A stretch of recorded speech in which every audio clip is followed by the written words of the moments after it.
અંકલેશ્વરના છેવાડાના ગામમાં મદ્રેસાના મૌલવીએ હિન્દુ મહિલાને ધર્માંતરણની ધમકી આપીને દુષ્કર્મ કર્યું હોવાની ઘટના સામે આવી છે.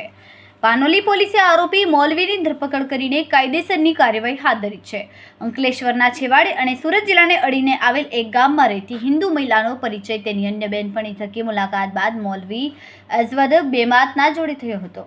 જે વારંવાર મહિલાને મૌલવીએ મેસેજ મોકલવાની તેમજ કોલ કરીને વાતચીત કરવાની શરૂઆત કરી હતી. તેણે લગ્નની લાલચ આપીને મહિલાઓને 3 વાર મુલાકાત કરી હતી, જે બાદ લગ્ન કરીને એવા કહેતો હતો.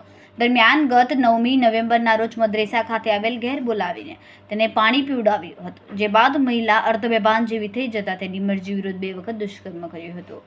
ત્યારબાદ મહિલાને ભાન આવતા જ મુસ્લિમ ધર્મ અપનાવી લેવા અને ધર્મ અંગીકાર નહીં કરે તો બદનામ કરવાની તથા બાળકોને જાનથી મારી નાખવાની ધમકી આપી હતી.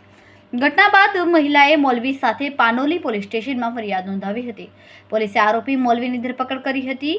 હાલ તો બંનેના તબીબી પરીક્ષણ સહિતની કાર્યવાહી કરવામાં આવી રહી છે.